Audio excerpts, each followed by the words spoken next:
with Dr. Michelle Fleming. For those of you who maybe didn't see the last episode, she's a licensed psychologist, consultant, executive coach.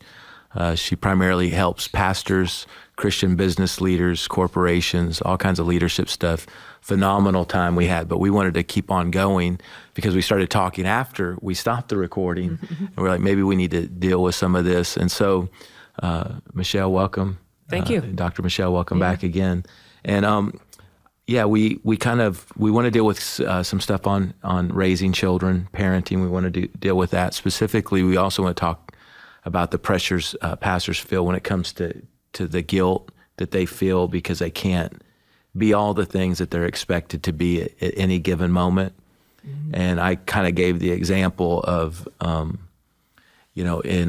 in our church, for example, I have a staff of people. We have great leaders, great people. Many times they're more qualified than I would be to be in any given situation. They're actually better than they're who I would go to if I was in someone's shoes sometimes.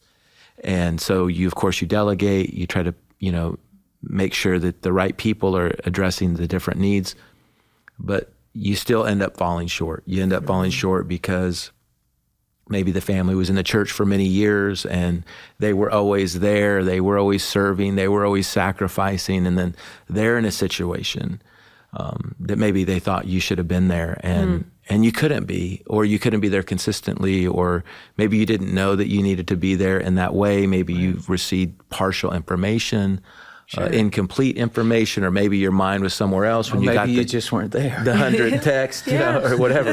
Maybe couldn't bilocate. Maybe we were doing what you were just saying we shouldn't be doing, which was isolating, sucking our thumb in some corner somewhere. We're going through our own crisis. We're treading water ourselves. Sometimes I've been in that situation where people were going through their crisis, and I was going through my crisis too, and it was all I could do is to keep going, to stay alive. Get out of bed. I mean, it is that great. There are but those we times. Beat ourselves up so bad because if we lose a family, if somebody, and how do you tell them? Well, you don't understand. I got 4 other crises going over here. I got a staff situation, and I got a family crisis, and I got to preach Sunday. Right. And you're not, reachable because the church has gotten too big or this. And it's like, a lot of times it was never really what someone would think. I think, at least in our case, and again, this is maybe I'm having my own little session with you, but really good. In our case, we're better at care than we've ever been. And I was there before. I was there when we had 500 people. I was there at 1,000. I know the balls we dropped back then, and I know the ones we drop now. We still miss it. But the level of that we push ourselves to make sure as the congregation gets larger that we're staying smaller, that we're caring for people in a greater way than ever before is more and more our focus. Right. Not how do we grow in numerically, but how do we make sure that we're caring for what we have as we grow? And so, but you feel guilty because you hear about this family left and you just go back in your mind because you don't always get the answers, so you're like, oh, they went through that sickness and I wonder if we were there right. And I was told that we were there, but. So what are you guilty of? I think you feel guilty because, you feel like you've dropped a ball, or is, did we not do what I thought? Did they feel like I should have? For some reason, and probably it was me. That's usually how a pastor's mind goes. If he were to be honest, I think most of us take it personal. Okay, so definitely. And because they don't say anything, if it's so rare. Yeah. They don't even come and tell you. Right. And we're just kind of airing out. I guess. I mean, it does hurt you. You have feelings. It hurts your feelings. You can act Teflon all you want. Yeah. But the bottom line is for, I don't let it beat me up like it used to, especially when we were many years ago. One thing about older is you really get to a point where you are what you are and you do what you do. And I get it. I don't want anybody who doesn't want to be here. That's a hard place to get to. because it may sound a little calloused, but especially on my staff or anything like that, life is too short to go through doing life with people you don't even like to be around. Yeah, I've actually heard you say that before. I don't. When we weren't being I have recorded. zero tolerance for that anymore. Yeah, It's yeah. like, and it doesn't mean that they have to like what I like. It just is something about the culture that they have to fit. If everybody feels that way about somebody, that they give off this vibe that they're just not part of the team or something. Especially. Does that sound too cold? I shouldn't say it like that. But that's what this thing is about. It's the truth. It's the truth, that you need to be honest enough to say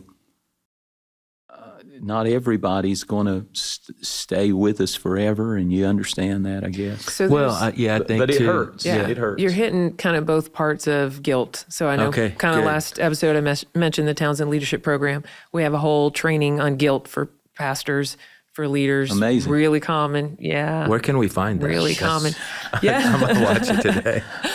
You can. There's a link on my website at drmichellefleming.com. So Dr. Michelle Fleming, one L and Michelle, one M and Fleming. And it's designed by Dr. John Townsend. So you can also go to his website at drtownsend.com. And it's called the Townsend Leadership And Program. go one more time with your Sure. deal and a little Dr. slower Michelle in case Fleming. they're just listening. Sure. Dr. Michelle, Michele, and then Fleming with one M, Fleming. And you'll see a tab there that says TLP, which stands for Townsend Leadership Program. And there's programs both online and all with directors Amazing. across the country. And there's a whole training on guilt. And so there's a couple of parts happening there. One of them is this sense of over responsibility. I am there to rescue. I have to save everyone. I have to be everything to everyone, and realizing kind of the limits of who we are, just the physical, that's what we were talking about before, like the physical limitations of who I am, that I can't meet that need for every person. And we were mentioning before about kind of all work is grief work. Grieving that, I couldn't be at the hospital with that family because I was elsewhere or going through my own crises. You are not responsible for how they responded to that. You are not responsible for how they responded to that. Wow. Yeah. I mean, that was their choice. But to grieve the fact that I couldn't be there because I've heard it said, we are a treasure of possibilities within an outline of limitations. Yeah. Well, where's the balance? Because say a family, they have limitations too, and they chose on their days off to serve at the church and do a small group, and they sacrifice in all these ways, and then here you are. This is your job. And it came time for maybe you to sacrifice for them, is the way I feel. And you drop the ball in some way. But the thing is every day I have one guarantee that at the end of the day, I will have disappointed somebody. That's right. Every day I will Yes. have not, and many times for someone that was there for me or for the church or for the ministry. And it's just, it's a suffocating feeling. Like, will I ever be able to get there? No. Yeah. You will never meet all the needs. I mean, I kind of laughed there. So what you're talking about is reality. There is positive reality that we all know and Wow. love, and there's negative reality. So it is facing negative reality. It's still real. I do think at the end of the day, you will probably disappoint someone. And leaning against those, you were very open when you said your codependent tendencies, leaning against taking responsibility for how they responded and not fragilizing them. That term, like, wow, if I wasn't there, they're going to fall apart. That means everything to them. That's seeing them as fragile. And there are times in people's lives where they are fragile, but most people, walking around today can handle a disappointment. And maybe you're even teaching them to grow, to say, hey, accepting the imperfections in myself and accepting the imperfections in other people, that's how we mature spiritually You're right. and emotionally.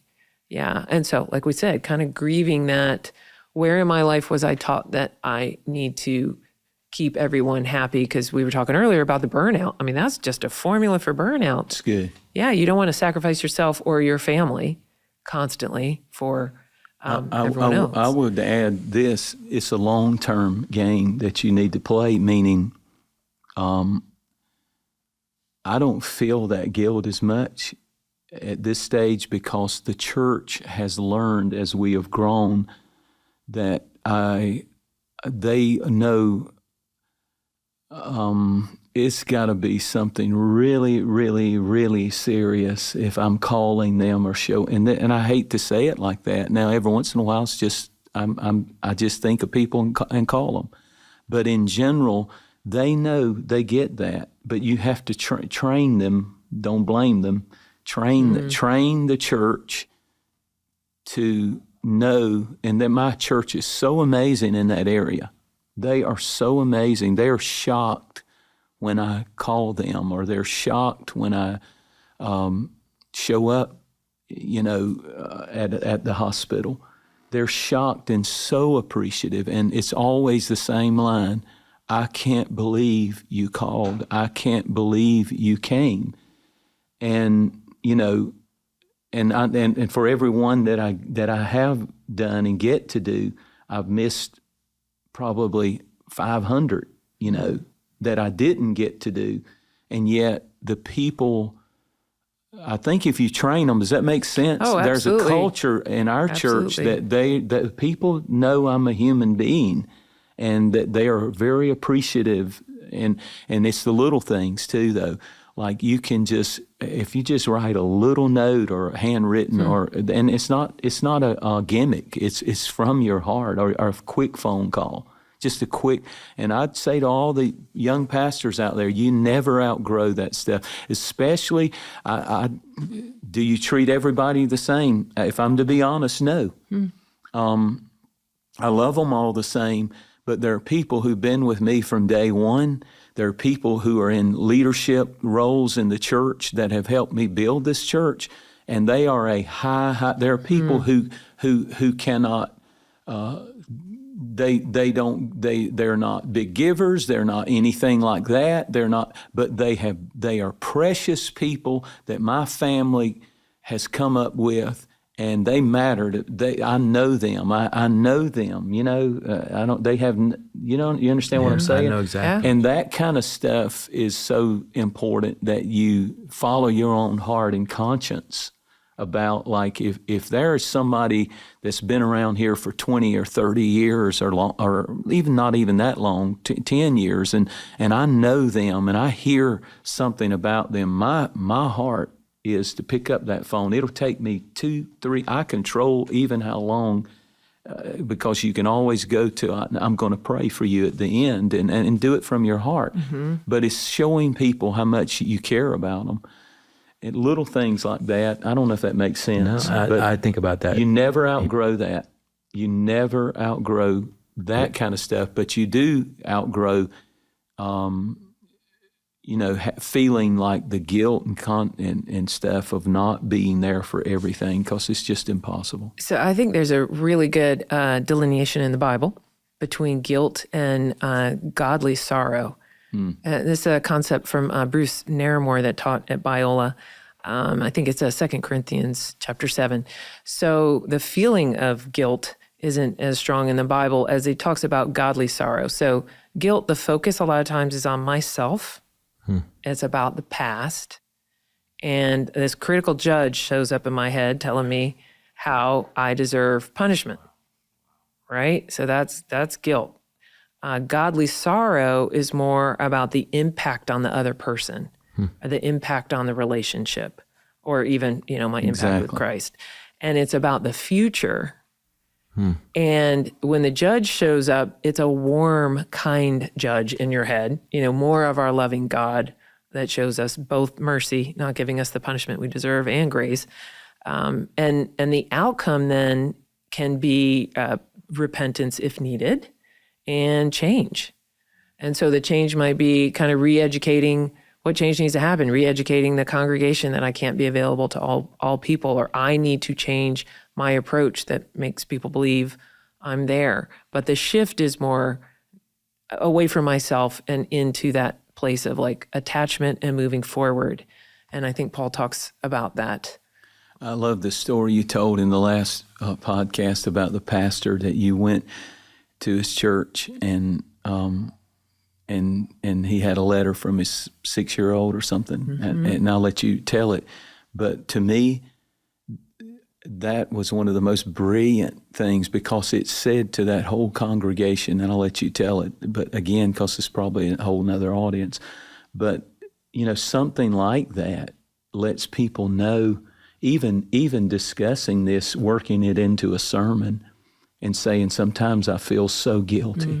I feel so guilty that I wasn't there for some of you in your darkest hours when you needed me. And you can turn it into a major point in a message of being vulnerable to kind of bring that stuff out. And it actually becomes very emotional and effective in teaching a Bible principle that even though I can't be there, we're pointing you to somebody who can be there. Yeah. And the body of Christ can be there, that your small group can be there. Right. I think in saying that, people get it then when you do it in that context, right? Absolutely. And I know you know this, but Yeah. No, it's a good practical. Tell that story one more time. So we had just moved to Southern California. We were looking to attend a church and kind of walked in to a new church, and the pastor was given a sermon and showed on the screen the actual letter that his 6 or 7-year-old daughter had written that said, "Daddy, we miss you. You are never around. And wherever it is you're going, I hope you're happy," kind of in a kid's way, in a kind, gentle way, not totally understanding what he was doing. And he used that as his platform to announce that they were canceling Saturday night services. He just couldn't be there and do it all. And he needed to protect that one day to be with his family. And as you said, my response, I think a lot of people in the congregation was, this is the church I'm going to. That's the man I want to follow. That is open to the gentle heart of his daughter, that will be vulnerable enough. The research shows that vulnerability builds trust, and people follow a pastor they trust, right? Because if you're bulletproof and you're perfect, I actually can't relate to you. We talked a little bit about some people may want to worship you, but that's not what you're going for. I want to trust and respect you, and that does come with being open and vulnerable. Anything else on that, Marcus? That's really, really powerful. I was, I was thinking about what you were saying about the, is it right to lean towards the people that have been there? And, I always think about that scripture of, Jesus asking, where are the 9? He healed the 10 lepers. And then the one returned, and he asked the question, where is the 9? So that's what we are always asking. Where are all those people that we ministered to, that we were there? I actually heard the story. Brian Houston said this years and years ago, that he was asked, I think by Phil Pringle, that's his name, the pastor, another pastor there in Australia, to come speak on a Sunday. It was kind of last minute, and he went to his church, and he knew more people by their first name basis at his church than he knew at his own. And I think about that. I think all the people that you seem to get to know the most over the years, they're not there. And you know their name, you know their story, and then you're looking at people that you don't know. And, kind of how it feels sometimes. Yeah. He's really expressing a deep thing to pastors of how, and their wives, the emotional feeling of abandonment, I guess, in some ways, that you do take it personal. Absolutely. And you feel it. Yeah. And you think, these are my friends, these are my people. They'll And a give lot of me times the they don't benefit even of the say- doubt, yeah. and sometimes they don't. And this isn't putting our precious people down. No, we love no, our no. churches, but we are human in that way. And I think he's really touching on a nerve of, especially when you're trying to build a ministry and every person counts and every seat you want it filled, and that's the goal, kind of, And I'm hearing part of it is not getting the feedback. Is it possible to reach out and say, hey, I'm not pressuring you to come back, but I'm just wondering what happened, or what made you feel like you couldn't fit here? That's a really good question. I'll tell you my Yeah. experience. You're gonna get depressed. Maybe you can say, but I want to finish that story. Jesus said, "Where is the 9?" Yeah. He did ask, and it is a normal thing to wonder where all the people that have left. but he quickly just focused on the one that returned or stayed or was grateful or thankful, that did realize that there were changes that happened in their life. And I think it's appropriate that because then it says that person was made whole. There is something about focusing on the people that have stayed, that are grateful, instead of focusing on all the people that you failed in some way or missed it in some way, whether it was in their interpretation or whatever. But it's very helpful to people listening right now. Yeah. They even we're discussing it because this is stuff that preachers know, but they don't talk about it because they don't want anybody to know that I lost some people. Yeah, no, we have you here, so maybe you can help with this. But I'm curious with him.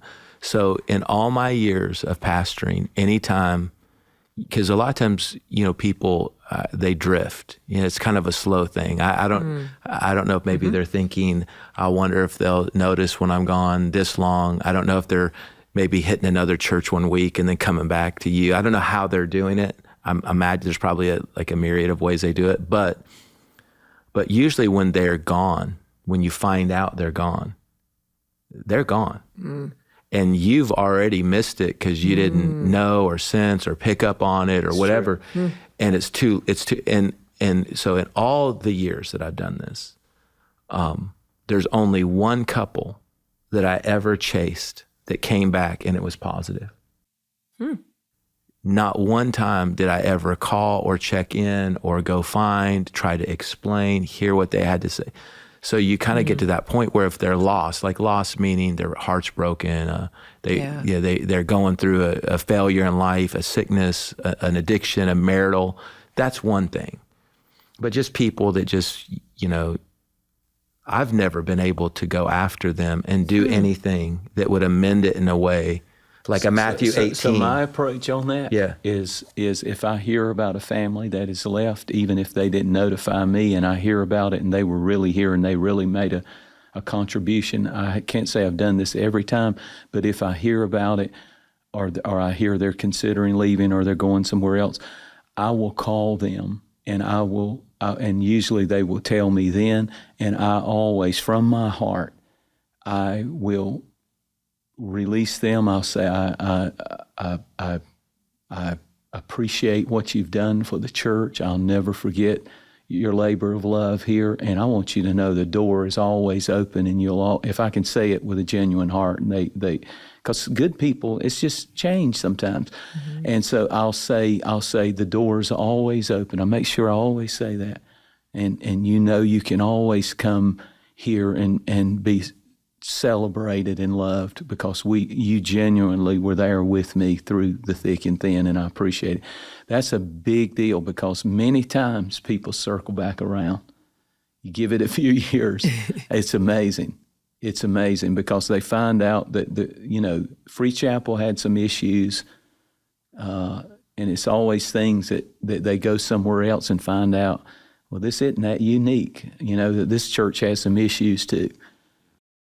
Very good. Without very good. that feedback, it would be hard to know what to do or what's happening. You guys are probably aware of the research that in general churches are losing people. The culture is getting people and getting this self-reliant, I can do everything myself. Why do I need a Lord? Why do I need to submit? Online.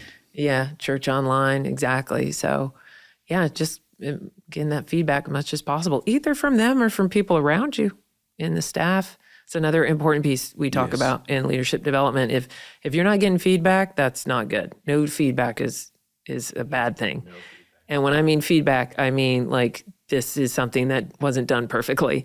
Everyone can have the rah, but how do you integrate what we talked about, the negative reality? So and when you model that, like I am open to hearing that, it again changes the culture and like teaches I have people. a tendency sometimes to get on very controversial issues. No, and do you? And even political things, but they're really not political to me. They're biblical issues that the culture has turned into political. But I will stand on that, and we lose people because of that a lot. I mean, during the pandemic, I lost hundreds. I mean. Because of my strong stand for life and things like that. I just won't budge on some things. And it really, in my mind, is not political. I go with whatever party or candidate is closest to what the Scripture says. But it has created havoc over and over and over in the church for years. And I'm not immune to that, man. Because I work, but I do listen. Like when I meet with the pastors, and some of the churches are in different locations, of course, and so there's a different demographic of people in those particular locations. Even the very culture of those locations would be maybe more liberal or more whatever, because it's in that particular demographic. So I don't want to tick people off. I don't want to, I want to, it makes me fine tune and always filter what I say with balance, I hope. But I also, what she's saying is so true to pastors that are listening is to get feedback, just to be brave enough to listen to real feedback. Like I think about Dr. Rich on my staff, Dr. Rich. He would tell me brutal things at times about what I said and how that interpreted into this and this and this. And I may agree with half of it or a third of it or none of it, but it always puts a pull back on the reins just a little bit to check myself and my motive and make sure I'm not stepping out into something that I don't need to. It's not a battle that's worth fighting. It's not a hill to die on, if that makes sense. Yeah, absolutely. But that feedback really helps me. It's part of the truth, right? It's part of and we're not immune in that situation to missing and letting our own raw feelings come through in such a tough time culturally. It's and even spiritually. To not, we've all seen it happen, and we have to walk a tight line right there. Yeah, absolutely. I like how you said, I stand on the truth. That's what I love to hear when you speak about these topics that have become controversial, but I'm open to understanding maybe I can soften this, or this came across this way that was off-putting, because that's not what you're trying to do. You're trying to convert hearts and minds. Let me give you a great example of I really feel like what we're talking about is going to help people. I keep kicking up. So we got the war going on in Israel right now that is so tragic. And of course, the terrorists started it, Hamas, and attacked. And I think that's why I get in trouble. I name and say stuff, but it is what it is. But here's the thing, like I have a pastor on staff who is married to a Palestinian beautiful girl and mother of his children. And so I'm pro-Israel. I'm pro-Israel biblically. I know what the Scripture teaches. I'm pro-Israel because, God's gave the land to the people, and we can go on and all of that. And that's another whole podcast that we should probably do. But that does not mean that I do not love the Palestinian people, and what this helped me do is understand this pastor's wife has Christian family in Gaza. There's only about 1,000 Christians. They live under. They're probably better Christians than I am and you are, because they live it, and it could cost them their life. It causes them to be abandoned by their own families and culture in every way. And if I'm not careful, I can be so strong on one side that I have no feeling or even compassion for the other side of even, and let's go further, the Muslims. I love the Muslims. I have friends there. I've gone to Israel and taken trips and gone into Bethlehem and done, we know these people. We've done business with these people for 20, 30 years. And they're precious, precious people. They're peaceful. There are many peaceful. And I don't know if I'm making sense, but that is so important, that kind of feedback. And I love that this pastor had the courage to call me and say, would you talk with me and my wife? Would you and Sharice sit down and talk? Because I came out very strong out of the gate, as I always do, on something like that. But to get the counterbalance, and even ask myself, we give millions and millions of dollars to Israel. We're building a hospital and this and that over there. But have I done anything for Palestinian people? Have I done anything of that magnitude? No. Why am I not doing that? It really pricked my heart in conviction, and said, well, do you not care about those babies and those children and those people that are hungry and those people that have needs? And you can always make an excuse as to why, but it really opened my heart. I don't know what's coming in the future, but I will be very sensitive to that, from now on. And I've got a feeling we'll do something there. Yeah, I hear you talking about not casting a label over a whole group of people, which, we do, the culture does constantly. There's a lot on social media that wants us to all be against each other. We call that in psychology othering, like they're other than me. They're different. Well, no, those are families trying to raise their children and educate them, put food in their mouth, and trying to stay safe. And like you said, under more persecution than we are, and in some way felt so oppressed, that they have to take this action. So yeah, absolutely. Just kind of getting that piece of realizing, like, I don't want to cast that net so large and just turn people into less than human, unless denying the inherent dignity that they've been given. Yeah, I think the terrorists are if they don't repent, they get what they've got coming. If you can hurt children and babies, but that's the point. It's terrorists. It's Hamas. And Hamas is not all the Palestinian people. The many, many, many of the Palestinian people would love to have peace if they could have it, probably. Yeah.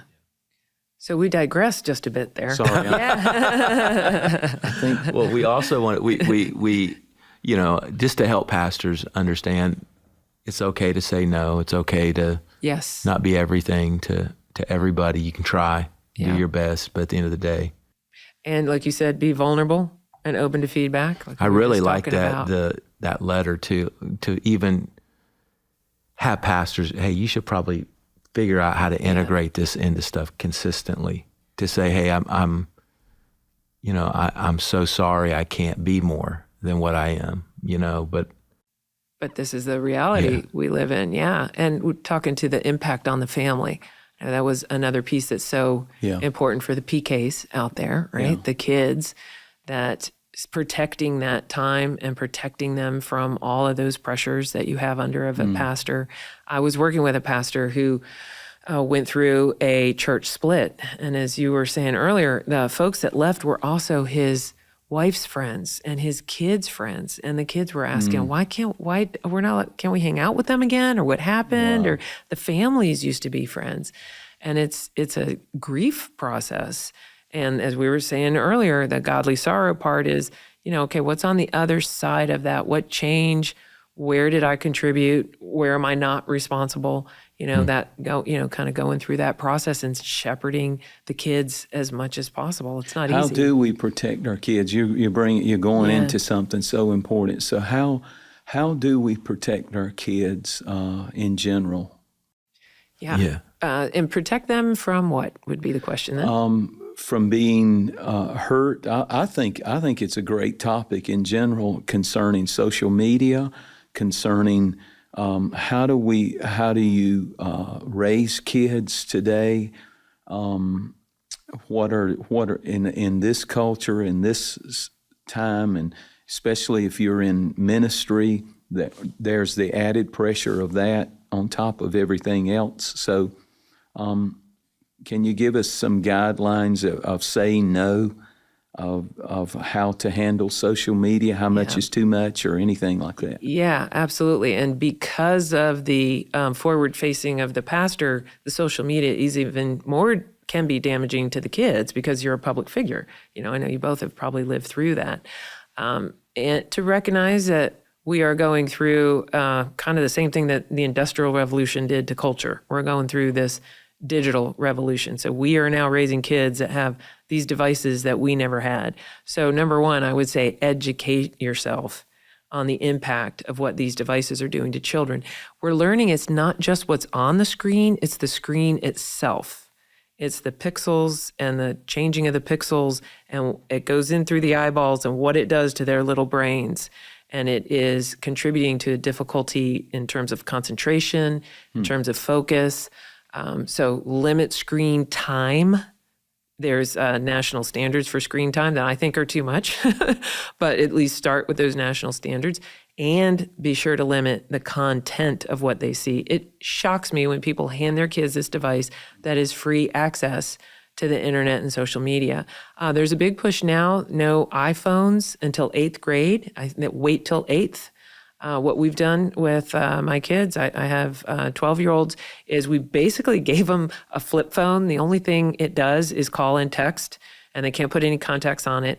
But it looks like a regular phone because they want to, look cool. It will take videos and pictures. You can't send them anywhere. So it's just on their phone, and they can't get any pictures or videos through text, but they still feel, like they're a part of the club, which is important at that age. Yeah. Where are those phones? It's called a GAB phone, GABB, is what I use. And there's some things out there called a dumb phone, right? So I have a smartphone, it's a dumb phone. So wait till 8 to put a phone in their hand, and then waiting till 16 on social media. Wow. 16 before they have their own accounts. Is that possible? It is. It is. I think if you are strong enough to be the one that says, all families are different, this is how we are going to do it. If you want to set up an account on your phone that you and your child can look at together, but you just don't hand it to them. So you can check whatever snarky comment somebody made and make sure, that your child is protected from that, or you can talk through it. There's disturbing images. There's free access to pornography. There's all sorts of horrible things. I think it's irresponsible parenting just to hand this device over. And the social media is pushing those images towards the kids on social media. So for sure, wait to 8th, 16 on social media, backing all the way up. A child under 2 should never be in front of any screen, particularly because of the brain development, even if it's Mozart for infants, because of the impact of the screen itself on their brain development and the proliferation of some forms of difficulty, attention, and concentrating. Certainly not all the ADHD, that's a real diagnosis, but the impact on that. That what happens, we've probably seen this, is you're so used to the immediate distraction that your brain gets in this hyper-aroused mode. And so a teacher standing there talking is incredibly boring. You're not going to be able to concentrate in school when you're used to this immediate, gratification, kind of hitting the like button, goes right into the soul of our little kids. They want to be liked. They want to belong. They want to know that's important. So protecting them from that. And being the pioneer family that says, no, that's, I always like to follow it up that me and my house are going to follow the Lord. I remind the kids of that. And this is the way we're following the Lord. I am protecting your innocence, your purity. I know it's going to come. I know you're going to get exposed to that. It doesn't need to happen to your brain at 12 or 11 or 10. And so those are just some basic guidelines. That's so good. When kids come into our house, because they all come in, a lot of them, and have the phones, I take them away sometimes. Like, okay, you're playing outside. Like you don't need the phone. It's also this proliferation of the selfie culture, which is basically, look at me, look at me, look at me, look at me doing this, look at me doing that. And that becomes like, that's not sound theological. We're not all about ourselves, or certainly not what we look like. We're here to kind of serve others and get out of myself. And the culture pushes against that really strongly. And finding other families to do it together. So you're not the Lone Ranger, finding the other families in your church, in your schools that want to raise their kids the same way. I think it's powerful coming from you and your medical background, but also your as a mother and as a believer, you're saying, you're giving permission to parents out there to be different, to make a difference in culture and in our kids and families' lives. What about what other areas do you see just so detrimental to kids now that are kind of unique to to the times that we're living in. Is you mentioned how many hours a day? Is there a particular target that you would recommend? I can tell you what on we social- do in our house is 30 minutes a day. Wow. I do think the That's American, it? I do think the American your Pediatric kids are Society says, or 12? 12, says up to an hour a day at this age. And that's all screens.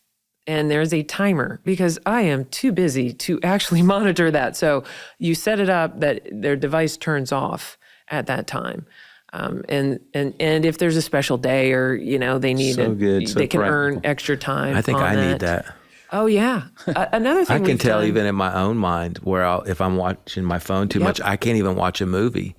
I'll get 5 minutes into the movie and be like, oh, this is taking too long. Well, they've built them to be addictive. Yeah. They built them to. I can tell. They I are. can tell. They are Yeah. buying your attention. That is what is being commoditized. Monetized is your attention on the screen and how long you look at something. It just feels like the I like essence that of thing manipulation. you said a while back about the only other time someone spends that much time on the other side of glass, like because it Visiting a prisoner. Yeah. is somebody that's in prison. Because Good that point. somebody said, I think it's if you were a teenager now, by the time you do your lifetime, you will have spent 7 full years of your life behind glass. Oh my gosh. 7 full years. So just Yeah. like you're doing a prison sentence of 7 years, Yeah. and all they do is touch like this. They don't really Right. reach out and touch, and they're having trouble communicating, and Absolutely. loneliness is a plague. A plague, an absolute plague, and the isolation. I mean, among teenagers too, right? Yes. How Yeah. can if you've got a teenager and they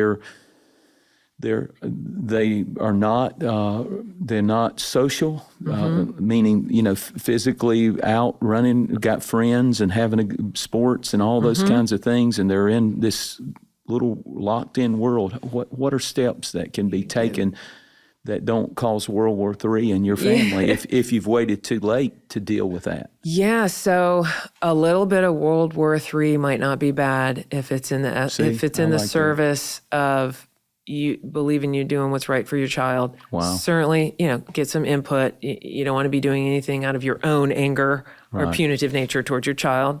But I would encourage parents to step into their authority as the parent. Your greatest influencer with your children is your relationship.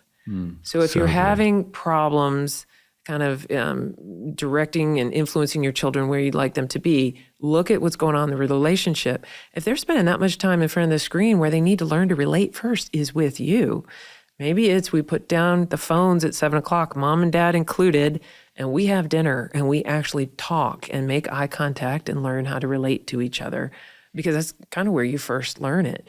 We learn to, there's another piece there, certainly, of like accepting that your kids are different. Well, why? I did actually work with a pastor who would ask his teenage kids, what do you believe that you don't think I believe anymore? Like, how have your beliefs changed? How have your beliefs changed? And What a you think great I can't question. hear it. So I want you to tell me how you're. And the conversation wasn't to change their beliefs. The conversation in that moment was just, I need to know who you are. I need to be interested in who you are as a person. That is the strongest foundation you can give to your children as a protection against basically them becoming objects in social media about what you look like or what you have or this prestige that we know leads to desolation and ultimate, distress and anguish. So yeah, I would step up, be okay making the rules. Hey, God made rules. His rules are to love us, for us to, out of love, to kind of show us the path, and to kind of bond with other families willing to do the same. Actually, I'll say too, I see it on the other side. I was just having this conversation with a neighbor where her daughter is an amazing soccer player. And so the club she's looking at is inviting her up to the next level of play, which would mean on airplanes on weekends. Here we go. And they would miss church and Sunday school. And so what I said to her is, she doesn't want her child to miss out on this opportunity. Well, here's the negative reality. There's a loss on either side. Either your child will not be the best soccer player she could ever be, or you're going to lose practicing your faith and her being involved in youth group. I mean, it's one or the other. So which one are you going to choose? So good. And she said, do you think I should tell them, here are my stipulations. I have questions. Don't see what the club's doing is they're approaching the kid. Hey, don't you want to do this? Because they know the kid's going to pressure the mom. We're talking about an 11-year-old. Right. Yeah. And I said, no, you step in there and you say, you do not approach my child with this opportunity. I have lots of questions. I can't travel on Sundays. I mean, there's a way to make it work, but here's where it's at, people, is what is your priority? And if that faith life and your faith community, I personally think games on Sunday are insane. You know, we only do them when we can go to church. I'd like to keep a Sabbath. It's kind of hard to do when you have a game to go to. But so it's really stepping in and kind of claiming this is our space, our faith space, because the culture will get your kids. You can talk all day long. I'm telling you, it's got to be more than talk. They got to see you as a parent, put a boundary around our family time and our faith life. Good. Yeah, we put it on our calendar, family time. That means we don't do date night. You know, the kids don't have friends over. There's 6 other nights a week that we can do that. We are just gonna, and maybe we watch a faith-filled movie or we play a game, you know, but they have to be shown, how do I put the phone down, put the outside world down? Because in the end, that's all we give to each other. That's all we got is this relationship between us. You got me on my soapbox a little bit there. No, I Did like you tell? it. I like it. I love the practical things you're giving too. About, you know, even the tough calls, I think, are so important. And with preachers' kids, are there any tips? I know you've researched. I know you've mentioned the Townsend Institute has a whole talks and I think programs to help parents, pastors, you know, as parents. Yeah. Are there any, what are the top little practical tips that you could give in raising children in a pastor's home? Are there any things that just jump out that you know are kind of universal that everybody is going to have to deal with if they're in that world? Sure. So there is a protective feature when the kids are like, let's say, elementary age, because they're not that aware of other people's perceptions, just developmentally. Right. So it's a little easier to protect them from some of the impact of being a pastor's kid.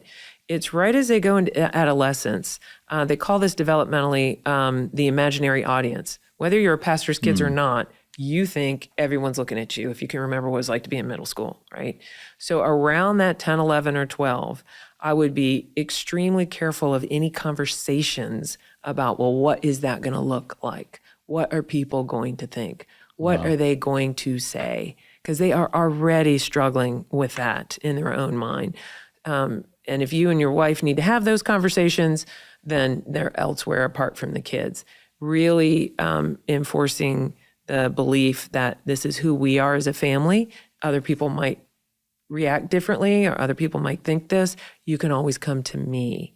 You can always come to me and we can talk about, you know, what someone said here or what someone did this. So try to turn the spotlight off of that imaginary audience.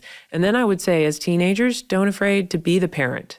I have seen, I believe, we get this message to abdicate parenting. Well, you know, they want to be independent. They want to be on their own. Yes, of course they do. But I know whose house they're going to, who they're talking to, what they're going to be watching, what is happening there. I'm going to call the parents and find out. And so you certainly cannot control 100% what your kids are exposed to. We're talking teenagers, or who they're exposed to. But you can have them environments that you have knowledge of what type of environment it is, and then relying on that relationship that when they do come against that information or that behavior that you know is, you know, not how you want to live raise your family, that they come talk to you. And then finally launching to college, in terms of spiritual and religious development, it is very common to go through this phase where you have to reject and kind of break away from what mom and dad taught me. It used to be college. It might even be happening sooner now. So in that phase, whereas your kids are actually stepping away from the faith, I would say remaining attached and calm and non-judgmental and standing in the truth of your faith is the best you can do. It's the best you can do, and it's an important thing to do that they feel like that you're not rejecting them. They're going to reject you. They're going to turn away potentially. That's an arc of development they see. And a lot of kids can get lost there because they don't feel free to kind of come back in, or they don't feel free to ask questions. Oh my gosh, let your kids say, I'm not sure God's real. Oh, that's awesome. Why not? What do you not think is real about God? Well, have you looked for the questions? Why not? Or the answers to those questions, just don't stop asking the questions. That's when you lose them. And it's so old dated. Why do you think marriage is between a man and a wife, a man and a woman? Well, what do you think marriage is? Oh, why do you think that? And where do you get that from? It's not at this older teenage college. You're not preaching at them.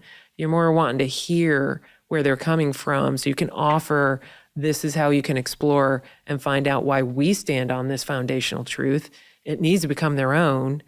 They have found this stage of abdicating faith where if I just believe it because my parents believe, eventually it will fall apart. Either it's at 30 or 40 or 50. At some point, there's a faith crisis because they never owned it for themselves. So letting your kids kind of go through that process to own it for themselves. And then tolerating our own loss as they do break away and make different choices and become different people, that we can just handle, everything they do is not a direct reflection on me. I don't have an imaginary audience out there either. It's okay, that my child knows they're loved, and that's going to get them through just about everything. Tremendous. So good. Well, so good. Anything else? What about culture, school systems, all that kind of stuff? gosh. Is that just too big of a? Oh no, it's important. It's part of it. If you add up the hours your kids are at school, more than they're with you in terms of waking hours, right? So ongoing conversation about what's happening at school, making things, I don't want to say normal, but normalizing so they can talk about it. So, for instance, so-and-so has a crush on so-and-so. Well, if it's a boy with a girl, well, that's normal. Yeah, you're designed to have crushes. And you talk about, what does that mean? What do you do with a crush at this age? And when should we date? Well, what's dating for? When are you ready to get married? What do you When should they date? What is there a magic number that you think? Well, it's defining date. So that means someone picking my kid up, putting them in a car and taking them off on their own, they know that's a pretty big step. We're looking somewhere around 16 or 17 before that one-on-one would be allowed. And we would have to know who the person, the young man is. He would have had to been in our house and at our dinner table definitely more than once. We would need to know his parents. We don't have to be friends, but I got to know who the parents are, know their faith background.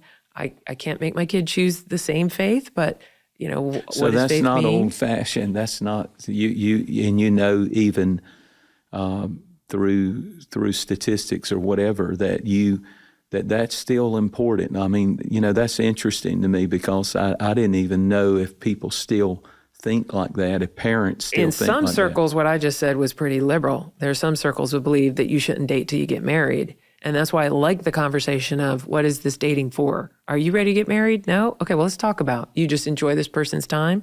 Then you shouldn't be doing things that move you towards a marriage state. And then delineating courtship, different from dating. Courtship is, now I think I might want to marry you or be only with you. Have you talked about this with the person that you're going out with? So when that 16-year-old starts dating, what kind of restrictions do you recommend, or what kind of boundaries do you recommend? Sure. Well, when you said that, first thing comes to mind is lots of prayer. Well, you got that right. Yeah. It's same for whether you have a son or a daughter. I mean, if your son is going into someone's home and putting their daughter into his car, you need to know who that family is. You certainly need to know where they're going. The phone that we just, demonized, it does track them. And it shows the Life 360 and other apps. You can see where they're going and who they're going to be with. I mean, a curfew is just, hey, is that old school? I mean, just a curfew is just flat out, standard. I know kids have ways to get around this. There is actually research that shows even the Christian kids lie to their parents. There's a little bit that's developmentally normal. If you catch them in a minor lie, don't let the ceiling fall in the house. You talk through why, you talk through the remorse. I'm not suggesting being over punitive. You have to balance some of that freedom. But yeah, it would certainly be, and if you're going somewhere, this party you're going to, they're probably drinking, so you just ask. So is there drinking there? How are you going to handle drinking? Obviously, when the car is involved in drinking, extremely strict rules, along with, okay, if you end up drinking and you didn't mean to, here's Uber. Either call me or here's the card and you use it automatically for the Uber, or I'll call you an Uber. I have a rule right now with my daughters. Wherever you go with a friend, you come home with that friend. I mean, you don't go to these parties whether you're with your buddies or girls going together, and all of a sudden someone decides they're staying when you all came together. Oh no, you drive them home. They want to get back in the car and go back over that party or Uber. You can't control what they do, but protective factor. Good. Yeah, you stay together. That's how we show we love each other. That's how we show. Like we were talking earlier. Really good. If I'm a Christian, I'm supposed to be different. People are supposed to notice I'm different more than an emblem that I wear. And that is, no, we came together. We're going home together. So yes, I wish there was a better word than old fashioned. But my husband has an interesting story. He was actually raised realizing that his parents were more strict. He was the oldest, and he's just like, I knew we all had to be home before anybody else. And he said, they made me realize that they probably cared more. Like they cared more about me. And his neighborhood, some kids got on drugs. Some kids never got out of high school. And so it's okay for your kid not to like you. I mean, I have heard if your kid likes you, then you're not being all the time. Then you're not being a parent. Kid needs to know you love them. Kid needs to know you like them. They like I want to spend time with you and be around you. I'm not so distracted that I'm not going to hang out with you. But it's okay for them to be mad at you because you are setting a boundary while they're under your roof.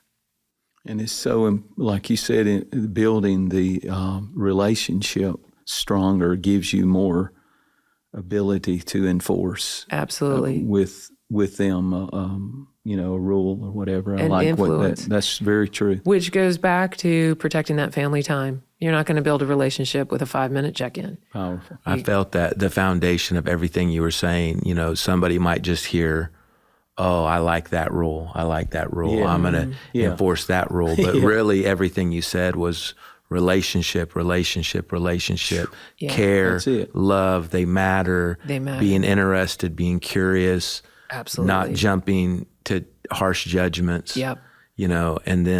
And because you've got that, you can say, well, this is how we're going to do it. Yeah. And this is the way we do things. I think that's, and like he said, you're not a fuddy-duddy. You're educated. You're insightful. The science, the psychology, the sociology. All these factors are going into an educated approach. Yeah. Yeah. On raising children. Very, very good. Part of that relationship is knowing what they're interested in. So that family time, they get to pick sometimes. I mean, I definitely find myself doing things I don't love, but that's what my kid wants to do. We said, this is what relationship means. So sometimes we do what you want. Sometimes we drag you along. You're coming whether you want to or not. A lot of things as we close that you've talked about deep down in our hearts, like the sports on Sunday and all of that, and how it can just get so out of hand, traveling teams, and we're not against any of those things.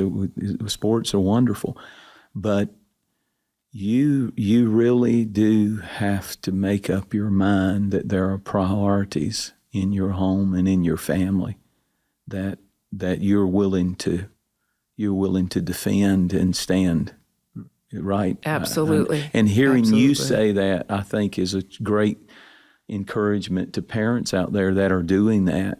And they feel, as we've talked today about guilt, they feel guilt like, I'm taking my kid, they just want to be, especially a pastor's home, they just want to be normal. Yeah. When normal is not, look at normal now. Yeah. Do you really want to be normal? No. Oh, sir. Well, Because yeah. it's and not normal for popular. kids to be doing everything, doing drugs, getting high, getting drunk, whatever else that they can find.